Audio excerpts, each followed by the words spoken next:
channel, Benfica After 90. After every game, Alex, Mario, I'm Mr. Mello on Twitter. If you don't know me, you should know.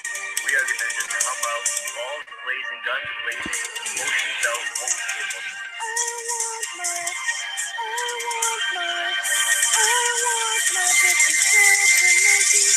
Is Superbitch dating like Rui Victoria's like sister or something? I don't know, but that's a perfect way to start the show because we're live. All right, fuck it, it's live. Yeah, baby.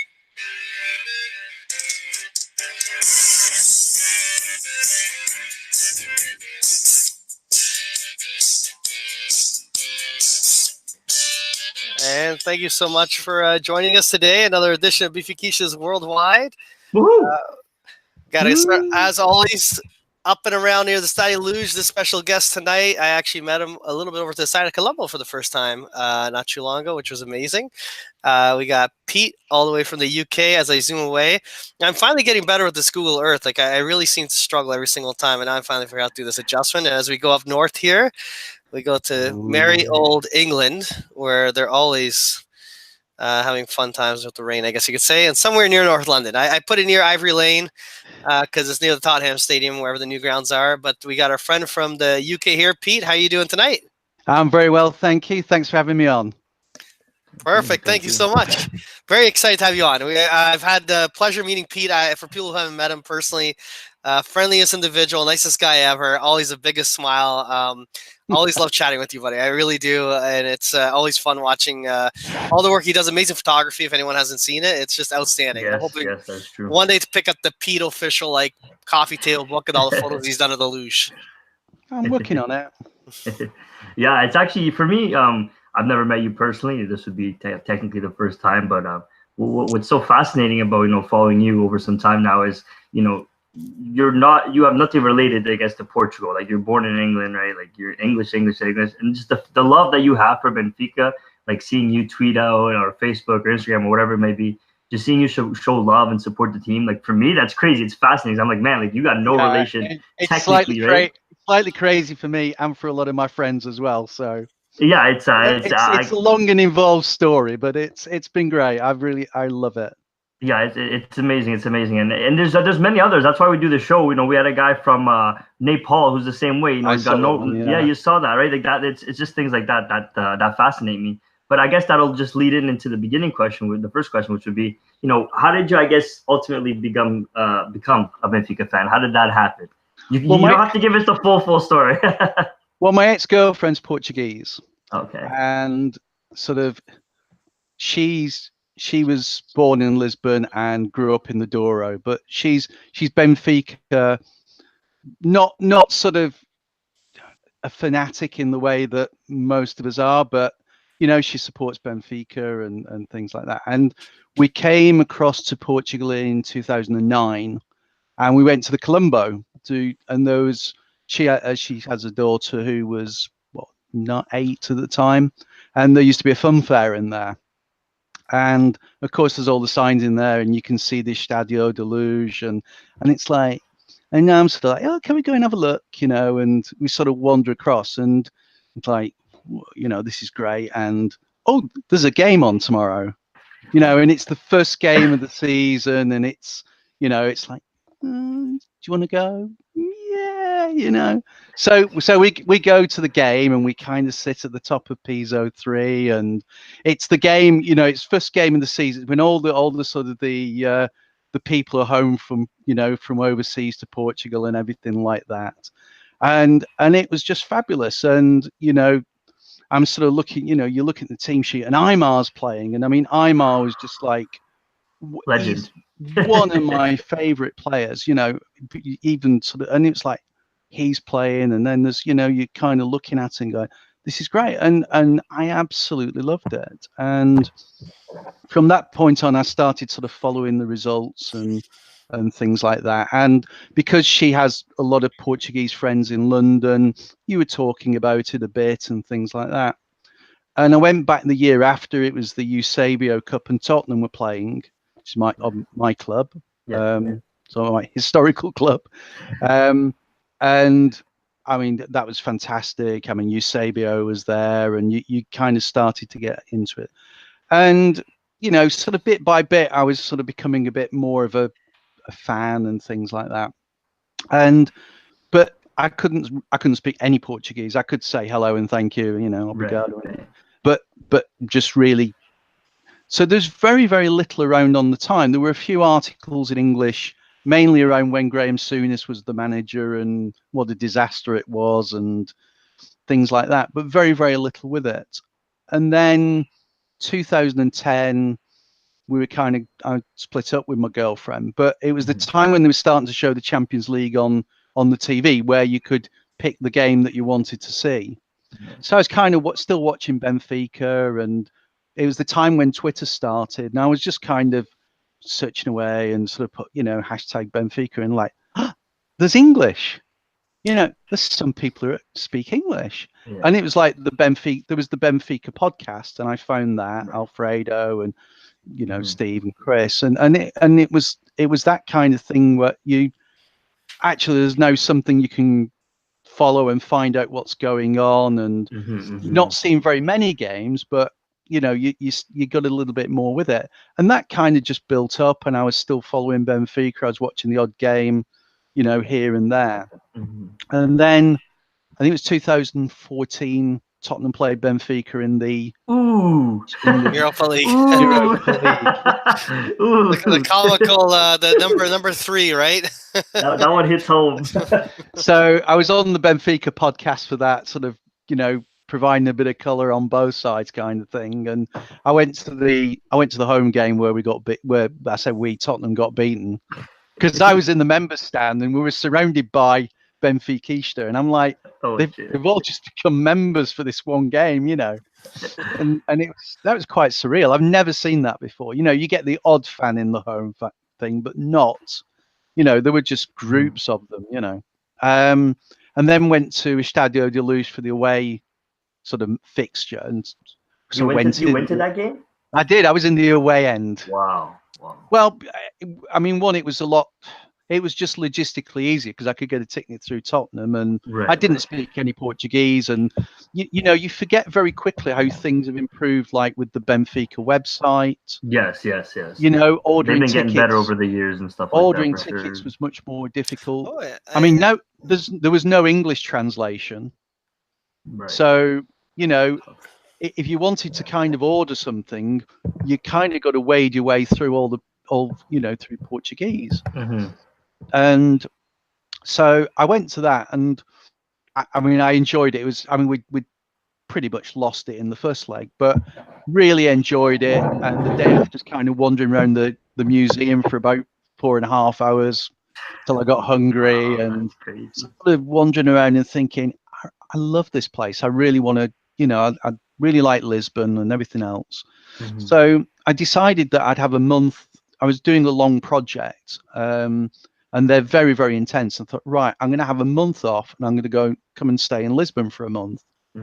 And during that time, I was coming to all the games. I met Steve Santos from Benfica podcast. So he was the first guy I met, and I was just really getting into it. And then sort of the year after 2015, I spent about 4 hours trying to fill the socio form in, and became a socio, and it's coming to sort of 3-4 matches. I met Timo, you know, and started sort of getting more of a connection with people through Twitter and things like that, because more and more people were coming on, and you know, we take it for granted now that there's kind of this big community, but it just wasn't as kind of joined up at the time. It felt very much like when I was younger, like on the forums when I used to do the stuff with Planet Benfica. It was like in the kind of these like dark forums where it was just a group of people that would talk, and it was like this little secret group. Yeah. And then with Twitter, in a way, like it's a similar way to yourself. I got connected via Alfredo because he popped on our forums, and that's how eventually he convinced me to get Twitter. And I was like, wow, this is so many people out in the public in English talking about Benfica. It was so cool in a sense. But yeah, you're right. Most people have a Portuguese connection through family. But you do start to meet people who haven't got that connection, you know, at all. And so, you know, when I went to, it was a pre-season match at Sheffield, and you're introduced to people, and you know, you start finding people who've got more of a tangential connection. There's a guy called Adrian who lives in Scotland, and you know, he was a big Benfiquista, and but so you're gradually building up this kind of network of people, and it's just really kind of snowballed. And you know, one or two appearances, appearances on a bowler or whatever it is, and you know, people are sort of now coming up and going, "Oh, you're Pete," and you know, "Oh, I'm so and so," and Right. you know, you're meeting all these different people. It's fantastic. Go ahead, Dill. Yeah, no, I just wanted to touch up on that just because you're kind of going. It's a question I always like to ask quite a bit. You're talking about how Twitter kind of helped evolve that connection between fans that don't have relations or just speak English and don't speak Portuguese that are fans of the club. I just want your opinion on where do you think social media can take Benfica, football, but say Benfica per se on a worldwide stance. Where do you see technology helping this club move forward? In which way? Like, what, in your opinion, how do you think it'll work? Well, I think it's done a lot. I mean, there's the English Benfica feed, which is a real help. I think a lot of the fans have done more for the game and that sort of pure English thing than the club have. I mean, the club, they used to have Patrick doing the international feed, and that kind of disappeared. And right, I mean, to be fair, they've done more with having an English site, but I think the fans have done a really good job in spreading the message. Right. I think it's organic, and I don't think you could have planned. I don't necessarily think you can plan it out. I mean, you sort of meet people tangentially. I mean, we had not big, but there was a Benfica podcast get together where a lot of people said, right, we're all going to be in Lisbon at the same time. We went to the Porto game on the Saturday. We went to Seychelles on the Sunday. And that's how it forms. And, I don't think it kind of, I think it's for, I mean, clubs do a lot in terms of trying to sell it in regions and, pre-season and things like that. They can do a lot that way. But I think Twitter's just much more of an organic thing. Right. I also like, and this is my perspective of it, but because the club did have that Guinness Book of World Records for the number of socios. And Portuguese people in general being as dispersed as they are globally, and we could be a stubborn bunch, but I find a lot of Portuguese people are friendly also, just like other people. I find there's this funny pocket of Benfiquistas globally, and part of it's always that it's felt like the club's a people's club. It's not like, and I think you're right, Pete, in the sense that it's not the club driving this; it's the people driving it. And I'm not trying to put another club down. Let's say if I look at Ajax or Lyon or other clubs that are very well-established, well-respected teams, I just don't see that. Like, I see a lot of Benfica jerseys globally wherever I go. And a lot of times it's the fans, like the Casas of Benfica are all these fan run. And there's all these different events that they're trying to, and it's usually fans pulling it in. It's not the club doing it. Yeah, and I mean, it's a combination of the love for the club, but also there's that thing of Portugal as well. And, I mean, I think for me, sort of my love of Benfica is also runs in parallel, the love of Portugal now. Well, you said it yourself. You were there for a month, right? You fell in love with the city. Yeah, because you get to understand it a little bit more at your own pace and everything else. I mean, obviously, when I went with my girlfriend, you're going around sort of visiting relatives. You don't understand. You speak nothing of the language and everything else, and you're kind of. But when you're there for a month, you can do things at your own pace. And you can start to learn the language. I mean, I had a week at Portuguese school in 2016, which was great. I had sort of 4 hours a day of one-to-one tuition to sort of try and get it kick-started. But, I think you can explore, Portugal's best when you can explore it at your own pace. It's tremendous. Agreed. Got a tremendous history, and, you need to kind of just slow down and walk around and take it all in. And it's fantastic. The food's great and the weather's good, and people are really friendly. I mean, I can get by in Portuguese, so You know, I can go and buy stuff in the shop and go to a meal and things like that. But, you know, if it was much more complicated, somebody will help you out. And, you know, everybody goes out the way to be helpful and friendly. And if they find out you're a Benfiquista, they go mad. These are the safest bet. One way or the other. It depends what team. They'll go mad, yeah. I mean, the funny one was that I went to Portuguese school, and it was the day after we won the tree. Ooh. And so I turn up at 9:00, and she says, and here's your teacher, Sophia. And she says, Pete, she says, we are all very happy today because our team won the cup yesterday. And I go, yeah, I was there. And she said, oh, you went to the big square for the celebration. I said, yeah, but I was at the match. She said, Pete, but how did you get a ticket? She said, no, you said everything else. So I just get my socio card out. And she's like, Pete! No way, that's crazy. Right there, So Pete got an cool. A in the class. There it is. Nothing combines. You're good. You passed. Except that the two people who run the school are Portistas. So they weren't quite as pleased and spent most of the week trying to persuade me to change. Oh, God, that's great. We've won the most international trophies. Yeah, whatever. Whatever, yeah. That's funny. But yeah, you have a unique experience because you're from the UK. You follow the sport quite closely, and obviously you got a passion for Tottenham and the Spurs and what they do. And me being in Canada, I watch the EPL quite a bit also. And you see there's a lot of passion in the EPL. The fans very loud, very, very animated, and they have great attendance. But because you've been able to now travel, not only in Portugal, being able to kind of see around, kind of, in your opinion, what's the difference between the Benfiquistas when they're traveling around versus, let's say, when you see the Spurs traveling or another EPL team? It seems to me there is a difference, but I'd love to kind of hear in traveling to away games and things like that. I don't know. I mean, I think that there's a hard. I think both sets. I mean, we can only talk about Spurs, but both sets have a set of people who will go anywhere if they can, and they're pretty fanatical. I think it's probably a little less. What should I say? I think you wouldn't get sort of Tottenham fans and things like that doing a big tifo and the organised display or anything like that. But I think they're equally passionate. But I think the thing is with Benfica is there's usually a sort of a Portuguese population somewhere.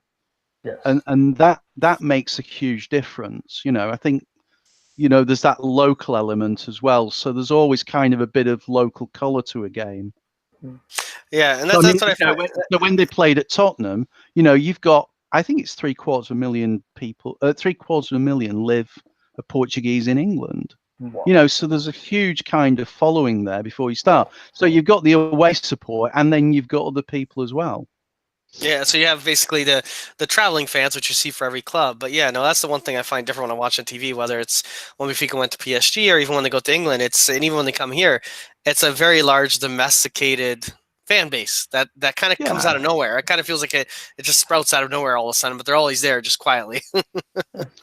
Yeah, I think with Benfica, there's just this sort of huge sort of passion that runs sort of in families and through the generations as well, that's particularly special. And, you know, I think it speaks a little bit to kind of the temperament of people, and, you know, Portuguese are very passionate people, and, you know, I think that comes through in the support of the team. Mm-hmm. Now, you know what? I want to ask a little question, a question that we ask everyone, and it's always cool because it tends to be a different answer for the most part every time.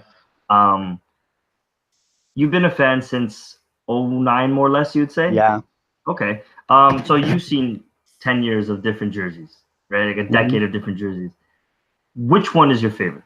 And which one's your least favorite? If you had to choose, if you had to wear one shirt for the rest of your life, Benfica fan shirt, which one would it be? Which jersey would it be? Out of the modern ones, I like the one that had the collars. So it was the one 2 seasons ago. And I got that one with Luizão on because I thought it was going to be his final season. And it really more or less was. He just about managed to scrape into the next one. But I love that one. I think I know which one you're talking about. It's the one that has like a little bit of stripes, right? Sorry, I got disconnected. What year was it? I think it's this one, right? The 2016-2017 kit, where it has these stripes a bit into it, or no? No, it's got a collar to it. Okay. Oh, the collar. Oh, that's the. Oh, is that the Phasia year one? Oh, sorry, the Phasia one. Sorry, Phasia year. That made no sense. Every year is a Phasia year. Yeah, Yeah, no, it's not that one. It's 20. This one here it is. I think that's the one. Yeah. Yeah, I'm not wearing it. I got that one upstairs. Actually, I got this one upstairs. Yeah, that one's so nice. Yeah, I love this one. It's a very clean, classic. It's very like when you see these old images of the black and white Eusebio years, it kind of looks like that old throwback. Throwback, yeah. It very much goes back to the 60s type of thing as well. And there's a big connection between Benfica and Tottenham in the 60s because Benfica, well, they were both huge teams in Europe and played each other in the semi-final of the European Cup. And that's, I mean, one of the reasons, and also the '66 World Cup, why Eusebio's so well known as well. You know, he's absolutely revered, and you know, he's one of those 5-6 sort of footballers that everybody knows from that kind of '60s and '70s era. What about? Did you say a jersey that you didn't like, or did you skip that question? I got cut off for a little bit there, so.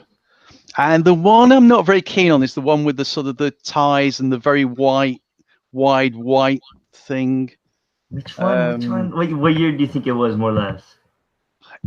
I think Fea wore that one, so it's going to be. Oh, I know which one you're saying. The one with the ties, the tie at the front. That's funny. I find people. It's a love. Is that the hockey jersey looking one? Kind of looks like a hockey shirt. Yeah, that's right. That's a huge love hate. You're right. I get people that absolutely love that one. That's like their favorite jersey of all time because it's so different and unique. And there's other people that hate it because it's like that's not a soccer jersey. It's not a football jersey. Right? It looks so different. Yeah. So it's funny. Nah, okay. It's too complicated, that one. Yeah, that's good. That's good. And then, out of curiosity, like, so let's say your pre-Benfica time, because you've been around the sport for a bit of time. What was kind of your knowledge before you got to know Benfica well of the club? Like before you kind of really, let's say if you go back 15 years or something like that. Very little. I mean, Benfica are quite well known for Tottenham because of the history. So, you know, Benfica are a big club in the 60s and the 70s, and that coincides a little bit. That coincides sort of with Tottenham, and Ajax as well were another big club from that era.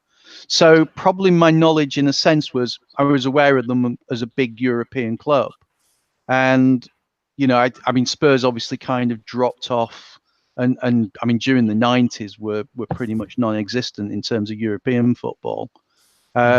So very little, and obviously, you know, it's so difficult to find anything about them because, you know, I mean, now there's so much stuff around. You know, I mean, Planet Benfica started doing things, and then, you know, people. I mean, and you had a guy who writes about Portuguese football, but you know, when you don't see a game, or you might see one game in a blue moon, you just don't know anything about it. I mean, you know, it's hard to think that in the UK that football on television, there was the cup final and nothing else, and also that highlights programs were regional. So if you lived in the northwest of England, you'd see Man United and City and Liverpool, but you wouldn't see Tottenham on a regular basis, only when they were playing the northern clubs. So, you know, I think you kind of forget that, you know, now everything's at your fingertips, and you know, if you wanted to know something about, you know, Borussia Dortmund or something like that, you within 5 minutes you could be talking to somebody on Twitter who knows everything about them, and they could point you in a direction of this, that, and the other, and you know, it's all there. But you know, if look at it 15 years ago, there's virtually nothing. Yeah, and then when you think of, like, I'm trying to go through here, and I just wanted to confirm so I don't. You know, it is right. Okay, so yeah, the furthest Tottenham did go was the semifinals in that European Cup where they lost Benfica. It looks like. So it's kind of like they've come very close in recent years because it seems like Tottenham now has gone on to a resurgence. It's almost like a funny mirror where in the 90s, Tottenham kind of fell off a bit, same with Benfica, and both clubs now are kind of... They fell off a cliff in the 90s. No kidding. Trying to be nice about it, but that's honest truth for both clubs. But it's always amazing when somebody says at top, you know, that one of our current players is the worst player they've ever seen, and it's like, they're not even close. You know, I could talk for half an hour and list players before we even get anywhere near our current team. You know, it's just nonsense. And you would go and it was just terrible. But that in a way I think builds club support and everything else, because there's so many fans these days, and they lose a game and they're going nuts. It's sack the manager and no patience. Well, you expect perfection. Ridiculous. That's the thing, right? I think expectations are way too. We live in a very fast-paced society now, and I think everyone's expectations are insane. Like, if the star player doesn't have an amazing game, he's no longer a star player. Whereas before, you could have a star player have a terrible month, and he's still the star player. He's still the star player, yeah, I know. Yeah, you've got to look at it really over a few months, and particularly if you're looking at young players. I watch a lot of development football because obviously, I've got Benfica TV. I can watch as much as I like, and I go and watch Spurs under 23s. And this weekend I was watching the under 18s, and people, kids have a good game. They look world beaters, and then the next week they have a bad game, and you've got to look at how they're improving over 2-3 months. And it's also the same when people are looking at the results of, say, the B team and the development team and saying, oh, they're terrible, the players are terrible. But actually, you can be moving them around. At Spurs, they were playing people in 4 different positions just to kind of give them a better appreciation of the game. Well, you're not going to win a league on that, but you're going to develop a player. And that's the difference. You've got to look at it. You've got to look at a player and say, right, in 3 months' time, are they much better and much worse? Because, I saw Joao Felix in 2016 with Alfredo and co. And he looked obvious. Obviously he's going to, he looks a fantastic player. But I've also seen players, who look equally brilliant at 16, and then they've disappeared by 19. They've just gone. Mm-hmm. And if you look at Renato Sanchez, his career's taken a nosedive. It's it's a terrible shame, but it's a sad reality. It is. He's just been spat out. Markovic was another one at Liverpool. Oh yeah. When he went there, friends said, "Well, what's he like?" Said, "Well, he's a good player, but he's only really had half a season." He took. I think it was when Matic went, and he started to get into the team, and he went to Liverpool, and that was it. And so it's that kind of football's difficult. You've got to, you just can't go on results, and you've got to look at how players do individually, and take it from there. Yeah, I find it regardless of club, with young players, you have to really be careful with the expectations sometimes. And I think João Felix is going to be something special. I hope he's something special, but I kind of always look at, the example, I think, and a lot of people will ask me, who's this guy again? Mika, which was the Portuguese national team goalkeeper from the U20 World Cup.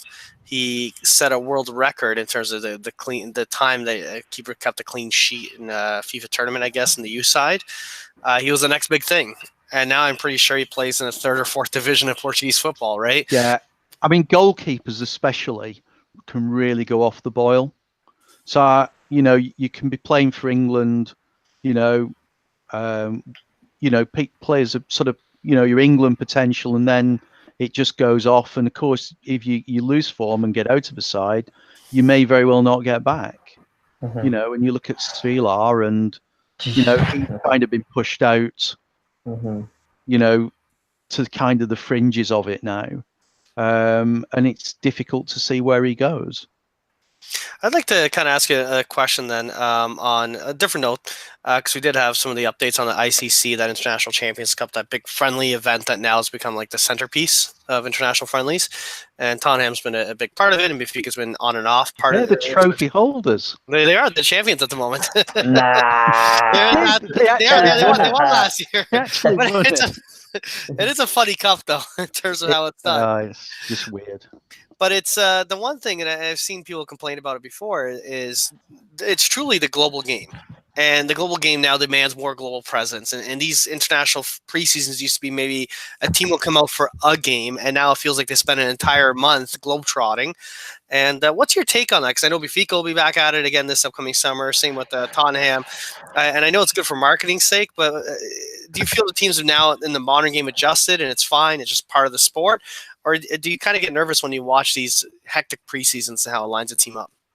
I can't believe it's ideal training for pre-season because you're going to various places, you've various time zones, you've got to organize training facilities wherever you're going. I mean, if you're a player and you go into the hotels, you know, there's all the fans and everything, which is great from a PR point of view. But I can't imagine it's great from an ideal training point of view. But on the other hand, it's money, and it's a chance to build the fan base. And you know, I mean, I can compare it with Tottenham, where they've spent a lot of time developing that American fan base. There are clubs all over the place in America. Casey Keller goes quite, you know, he's an ambassador there. Ledley King, who was one of our defenders, is over there regularly, and they're building that market. I mean, I think they're going to go to Asia this year, and obviously there's a big following there because a lot of the games are early, so they can watch it in the evening with Heung-min Son. So you know there are hundreds of South Koreans come to Heung-min Son to watch Tottenham. Well, I mean, literally, there are just loads of South Koreans. United had Park all those years, right? And look at that; like they have a huge fan base. But there are, I think somebody said there are 4 or 5 journalists who are just over to follow the guy.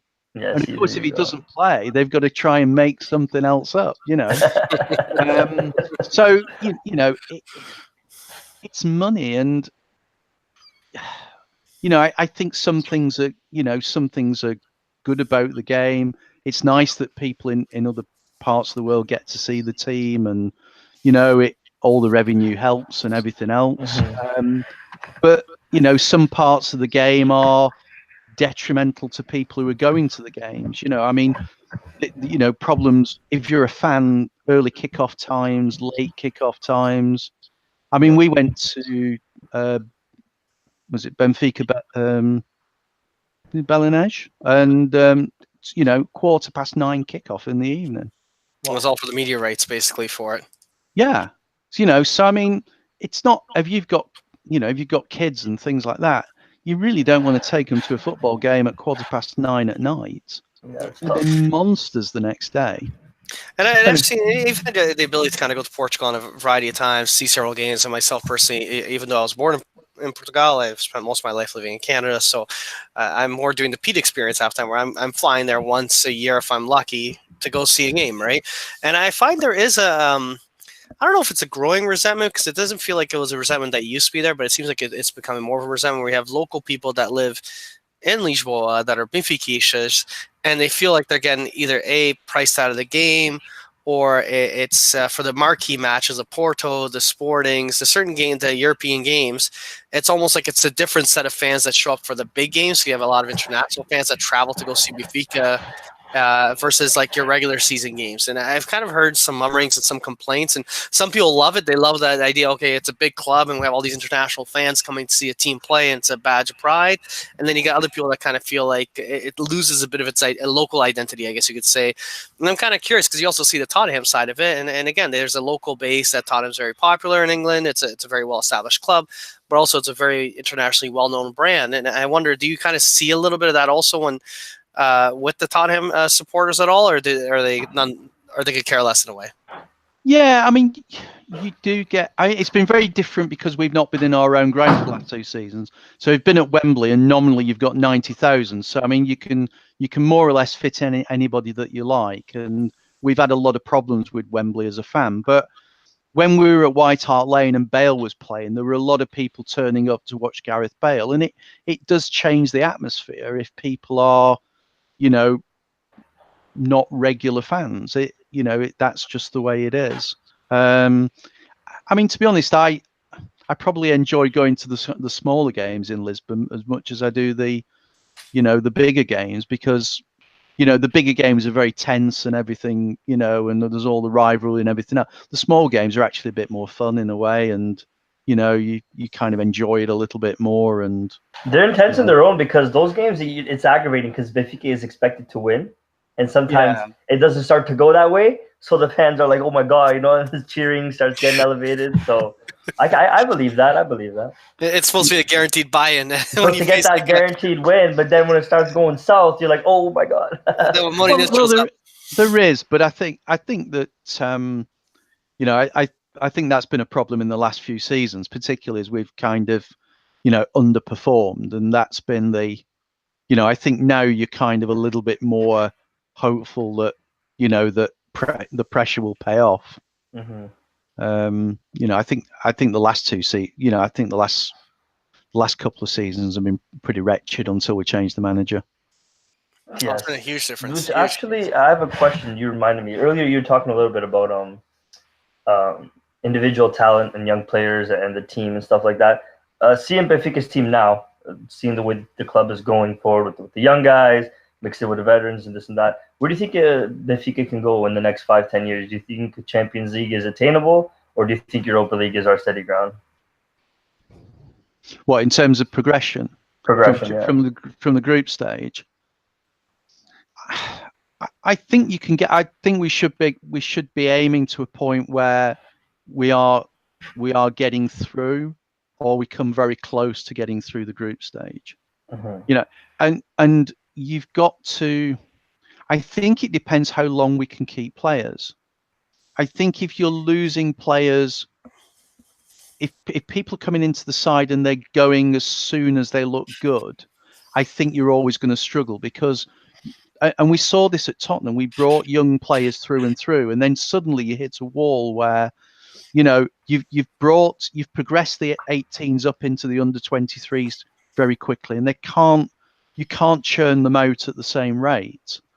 So if you could keep João Felix for another season, and Jota's coming in, and that's his first proper season, and you can start to do that, then you're kind of in with the shout. You get the right group, and you're in with the shout. But it's this thing of losing players too soon that's the problem. If you'd have taken Sanchez, who, if he'd have been loaned back for another season, that would have made a huge difference to Benfica.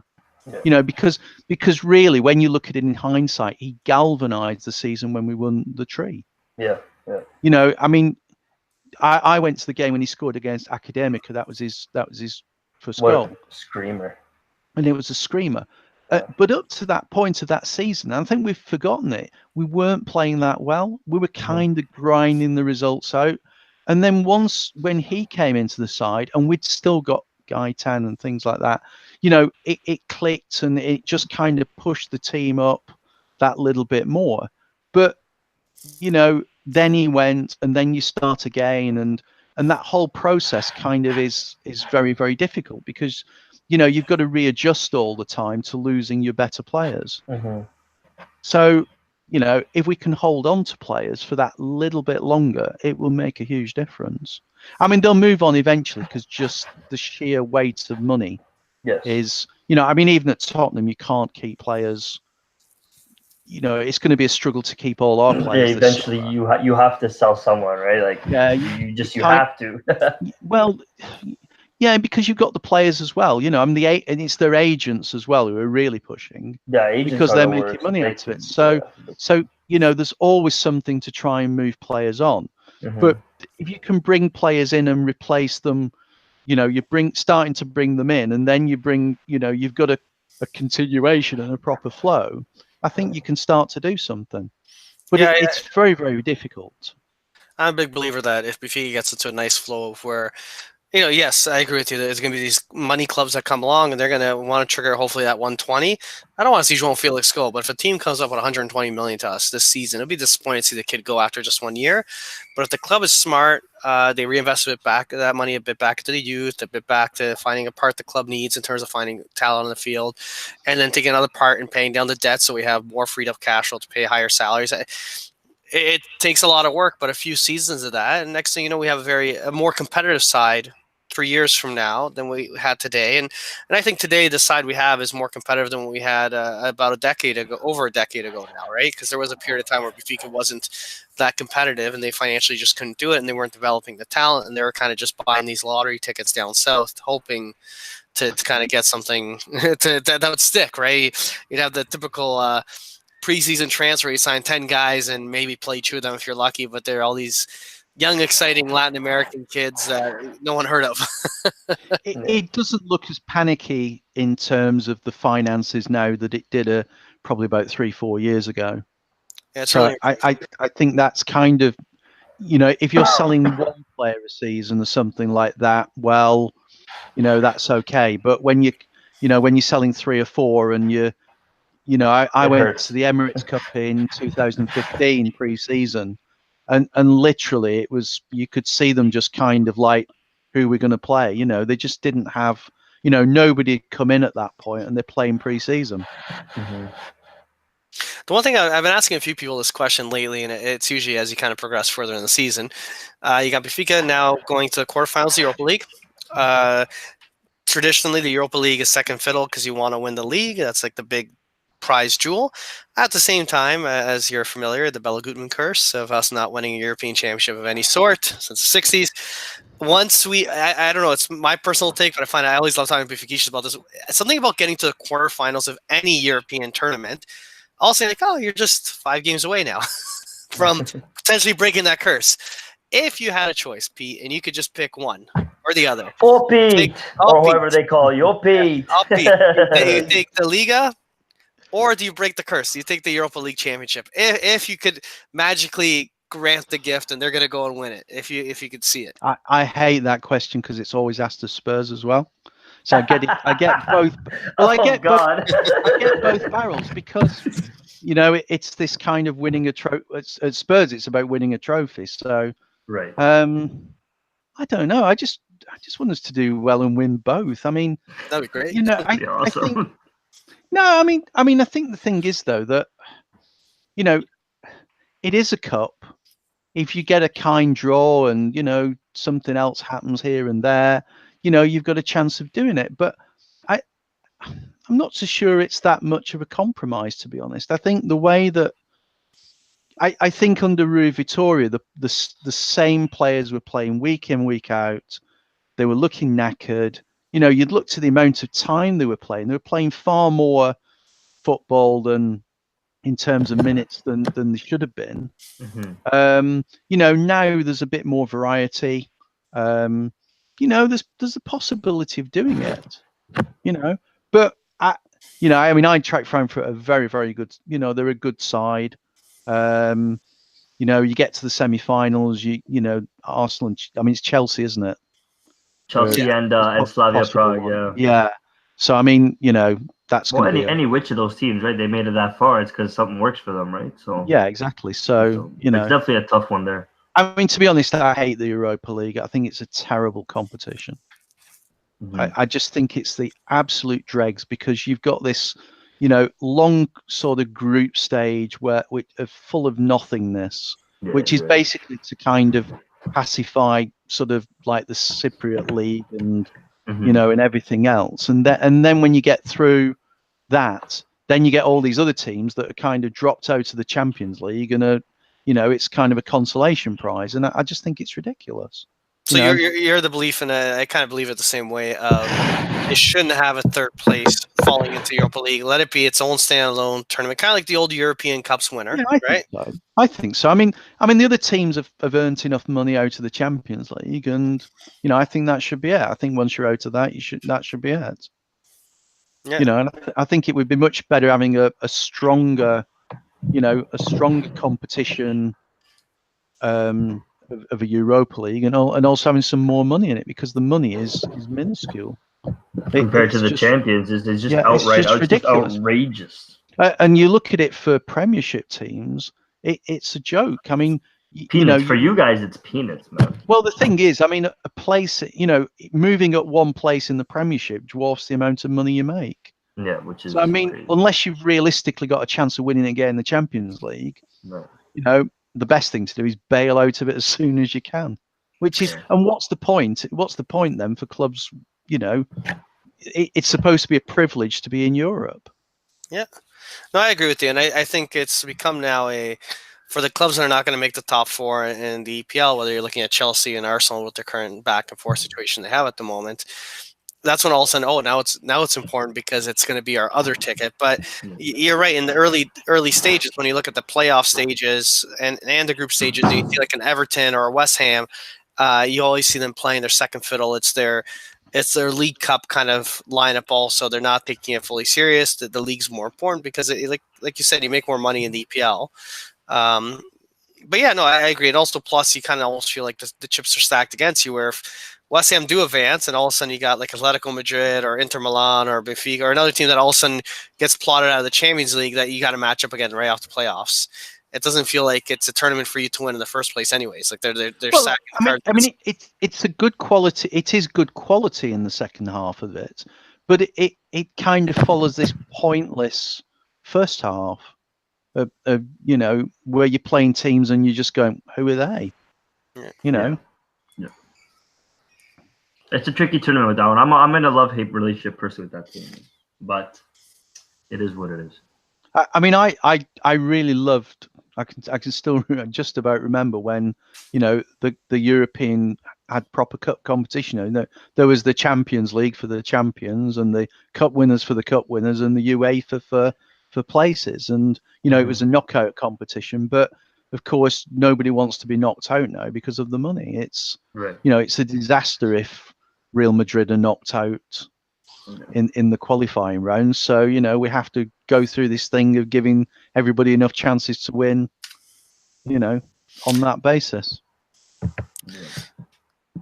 So there's this rumor kind of spreading around about this UEFA Super League coming out in a few years. It's been kind of talked about for quite some time now, and you'll kind of see a lot of ramp up talk, and then all of a sudden it kind of dies away. And at times it seems like UEFA has the most recent format change where they kind of expanded, where the top four leagues now get 4 teams automatically seeded in the group stage, which wasn't the case in the past. Was kind of a way to appease those talks for a few more years, but that tends to come out. Do you kind of support the idea of maybe just one day just break away, have one Super League, and leave them in their corner playing with their money, and then just allow the European game to be what it is, or keep trying to work together? No, not really, because I think the thing was certain. I mean, certainly in England, and I would suspect the same in Portugal. That I think a lot of football is not just about. I mean, football is you have what's going on the pitch, and you have what's going off on the pitch, and part of the thing is that. I mean, I work from home now, so I don't have the same thing. But you used to go into if you lost the derby on the Saturday, you dreaded going in on work on the Monday because you were going to get a lot of stick, and vice versa. And I mean, generally, got a lot of stick, but there's that thing, and people travel to away games. You're going up and down the country and things like that. I think it would be. I think you would lose something of that, of it being, oh God, it's Barcelona away this weekend, and it's kind of turning it into a form of tourism. That your away fans are kind of, you would have to have a lot of money to kind of follow, your team home and away, and it doesn't.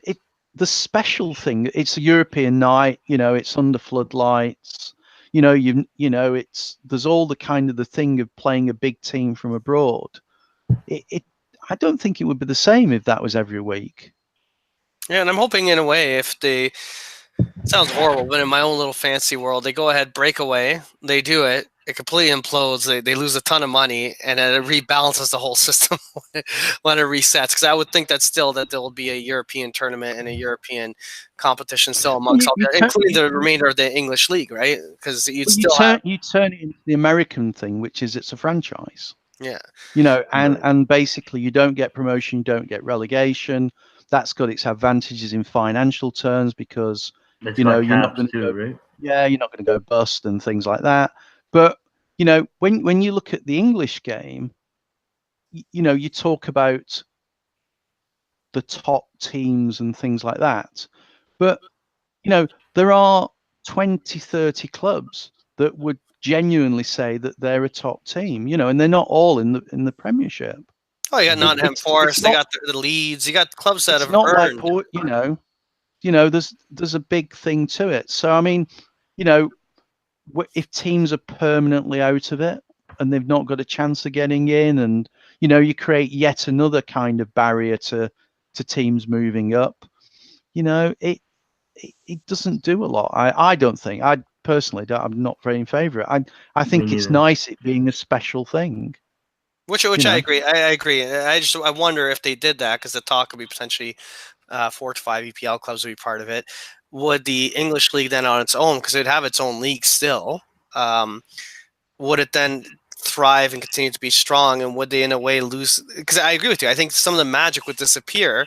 And would there be the odd fan then that's going to United or City, and let's say Tottenham's part of this new Super League, that eventually start drifting away and going to watch other games in England because they still want to have that experience? And I hope because I feel the European culture is very much about pride in each other's nation and kind of your own culture. And then the fact that you share it with everyone else, and you have these special events where you get to travel in Europe, but you still have your own item, right? Like the English are very proud of their league, but it's always very exciting for any English club to go out, like you're saying. And in a way, that idea of the Super League, I agree with you, would kill the magic for those teams. But still, if there's still another competition on the side that the West Hams of the world are playing, and Ajaxes and the Bordeaux and Marseille and things of the sort, and they've already talked about the Spanish Liga saying that they wouldn't want to cooperate at all outside the top 3 in Spain. I wonder how successful it'll be. I don't know. It's an interesting topic. I'm kind of ranting here because it's going on obviously away from Benfica, but I always like getting people's opinions on these things. Yeah, I mean, it's not a, I don't think there's kind of a clamoring for it amongst fans.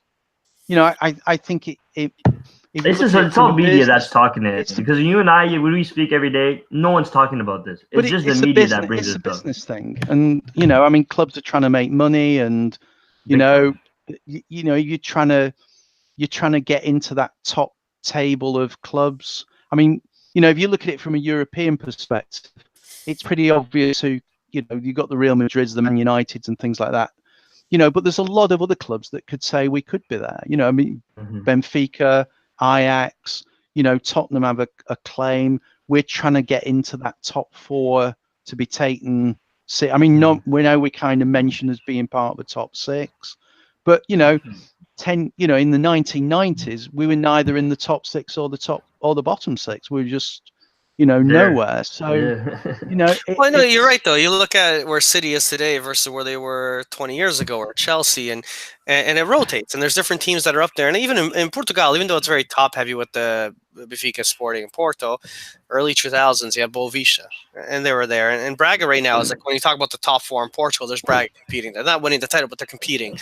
Yeah. But years back, the Guimarães fans are, no, that was us for years. And it does rotate, right? And I think it'd be very unfair to kind of just take a snapshot of today and lock it in, because it kills the hope. Like what Leicester did in England is always very exciting. But also even what you saw Monaco, which was in the 2nd division, they came back up, they won Ligue 1. Yes, they had some backing, and now they're kind of struggling a bit. But part of the magic of the sport is that any town can one day be there.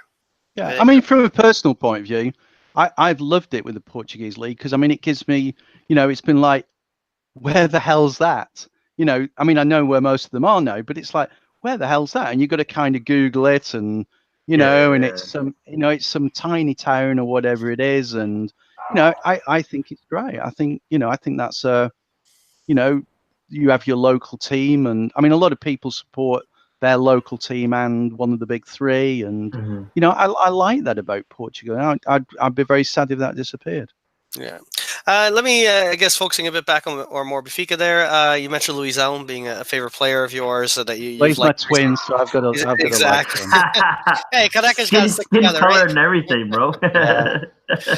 But what would you say? Would you say Luizão's like in the time you watch Benfica, your all-time favorite, or is there any other players that kind of stick out to you?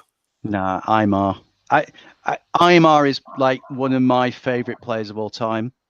There's him and Glenn Hoddle, and I mean, it's not necessarily on merit, but I kind of put those two above Messi and Ronaldo. They're just my favorites personally. You know, I loved Cardozo, Luizão. You know, I saw the back end of Nuno Gomes' career. You know, I thought Gaetan was, you know, an amazing player for Benfica. Such a shame that he's kind of disappeared, you know, off the radar when he went. You know, I love those kind of players. I think, you know, there's usually somebody at Benfica that's worth the price of admission on their own. Yeah. You know, and I think now we're kind of getting back to a much more exciting team in the way that we play. You know, and you can see that now the individual talent's starting to come back out. You know, there's much. It's still a fluid system because I think it's bedding down, but you can see a system that's developing. And if you watch the B games early in the season, the B team were playing with far more fluidity and style than the main team were. You know, and that that was showing up the flaw of what was going on. There's a fair argument to be made that if you took right at the very lowest point, right before Rutadia got kicked out, you took the lowest point of his tenure and you brought the B team up and you did a friendly match between the two of them. There's a fair argument to be made that the B team could have beat the main team just based on the passion, the style, the fluidity. Well, I mean, you could see that when Benfica lost the ball, there was no kind of, unless if Faja was playing, he'd be trying to get at every ball. But other than that, there was no kind of proper transition from attack, you know, from defense to attack and vice versa. It was, you know, shambolic basically. You know, there's huge spaces in midfield that, you know, any other team could exploit, and it just looked really poor. And players, you know, we were criticising individual players, but you could actually see that, you know, it just wasn't them as well.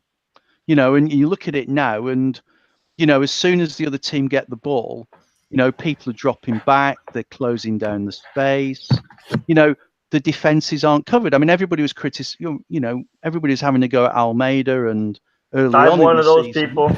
Yeah, you know, and I'm kind of, I wouldn't say he's the greatest right back I've ever seen, but, you know, he's always, you know, in previous seasons, always, you know, he always has done so much for the team. You can never accuse him of lack of effort.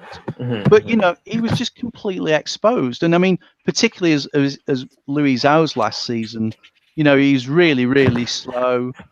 You know, Diaz and Jardel's, you know, they were just exposed, and, you know, players were getting a lot of criticism for, you know, really a lack of tactical nous. You know, and now we're starting to see that kind of pattern. People know what they're doing.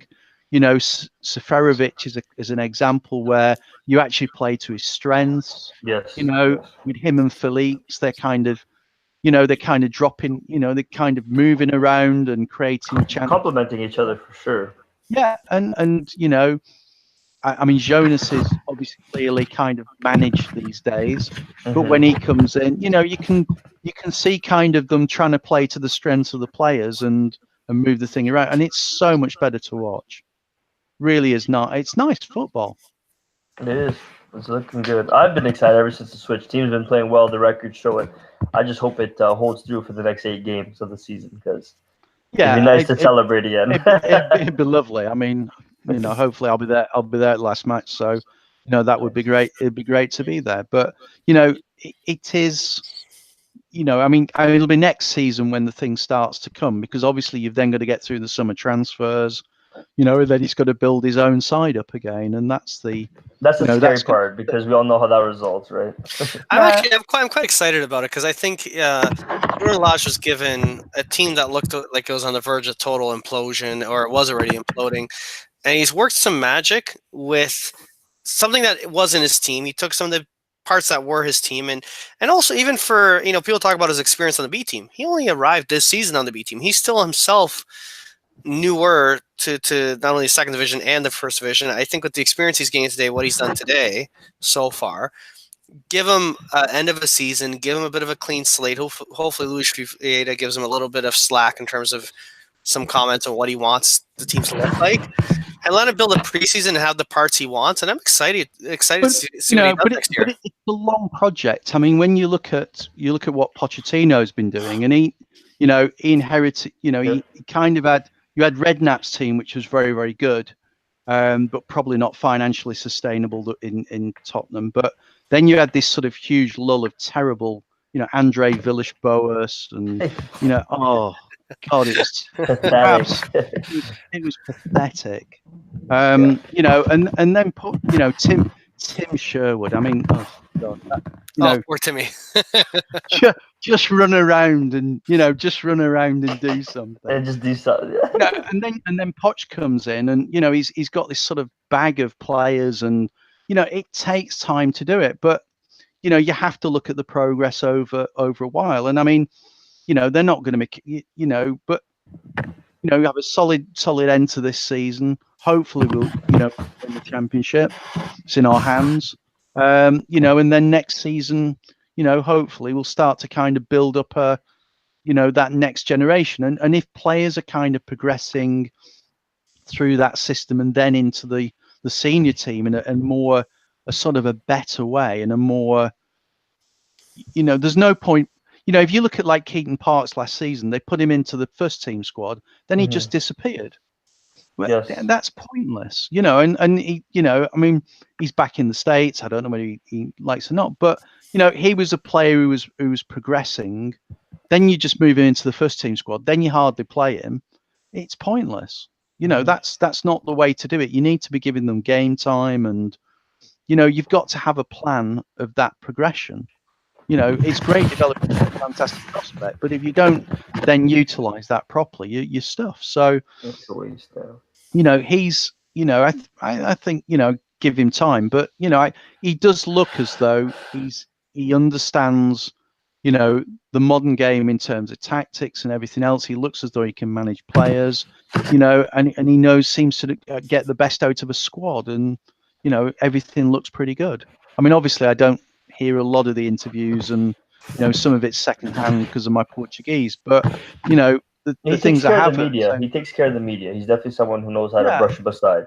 Not getting. Well, I think the problem was that we changed the style of managers from JJ to Rui Vitória, and it was just like the complete opposite. I mean, JJ, I still can't understand. I could never understand the word he said in Portuguese. I mean,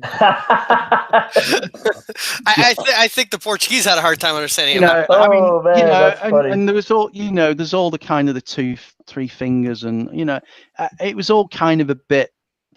He looked like the kind of guy who'd start a fight in a bar. and then we went to kind of Rui Vitória was the suave, sophisticated gentleman, but ultimately you could kind of see the cracks, and I mean, some people saw it very early. I mean, I must admit, it took me a while, but me too. And there were a lot of excuses. I think like that third season when there were no transfers in, he had quite a lot of excuses, and I think people let it ride. But the fourth season, they brought players in, and they were never used, and you could see that it was a mess. But we just went from one extreme to the other, and I think Lage is kind of a he's a low-key kind of guy, but he understands he's kind of got both sides to the game, and hopefully he'll kind of progress on that basis. Yeah, I'm a big believer of time and giving people, kind of going back to what we were talking earlier, kind of everything. Everyone wants everything to happen so quickly. I think with Rui Vitória in his case, I think it was fair. He had a terrible third season, it was horrific, but there were some legitimate excuses. And I'm always a kind of a forgiveness kind of person. Let's give someone another shot. And it was a complete disaster for the 4 season here. And so rightfully we got rid of him. But Bruno Lage, same case. If something happens, and knock on wood doesn't happen, let's say we have like a Georges Jugement, and we're at the end of the season, it blows up. We get knocked out of Europa, the Tasa, and we lose the Liga, and things go sideways. And there's going to be that group that comes out right away. Oh, this is ugly. Fire the manager. And I'm a believer of give someone a bit of time to work with it, and over time we'll see. And I think you have to put faith, and sometimes it doesn't work out well, and unfortunately that does happen. But sometimes if you give some faith and you let it kind of blossom, it will turn out well. And I think, but if it doesn't happen, I think you've got to kind of say that they didn't pull the trigger early enough in the season. Yeah. There was an international break. That was in November, around November. That's right. That was the time. That was the time to do it. And they didn't do it, and they persisted, and that's probably what did it. And you could say the season before, if we hadn't have had Varela, we'd probably have scraped that. Mm-hmm. Yeah. So I mean, it's fine margins at the moment in terms of whether you win or lose. But I mean, my thing would be, I think we found a good a manager that we should try, because you look at the alternatives and it's kind of the same old faces. Exactly. You kind of go back to some of the middle-tier clubs in Portugal, which are going to be that similar style. And the thing about Bruno Lage is he has more of that exciting flair to him, more of the energy, and the team's playing the full 90. They're not just sitting on a lead, and it's quite nice. I did want to ask you, before we even wrap up, anything else you'd want to share, Pete, in terms of your Benfiquism, anything of the sort? No, I think for me, I mean, obviously I love the club and and everything else, but I think the wonderful thing about it for me personally is all the people I've met along the way. And cool. I think I think the friendships that have formed are just fantastic. That you kind of start off on Twitter, and then you eventually kind of meet somebody, and that adds another layer to things. And and now it's people are like sort of brothers and sisters. You kind of shit. Yeah, that's there we go. I had to pop up some of these photos because some great memories, and even this article I have to share on here because obviously Pete was in a balla. That's so cool. Oh, that was brilliant. That was great. That was such good fun. The guy rings up and says, "Oh, can I do an interview?" And I thought, yeah, he's just trying to fill a few lines up, and the whole page. But the funny part was the us meeting up in London. The one line below the photo. I can't zoom in on it, but right. Oh yeah, the mega bar in London. The mega bar in London, and then the obviously the photo of Louison with his favorite fan right there also. Yeah, but I mean, it's just that thing I think of people, from all sort of all over the world. I mean, Paige in Australia.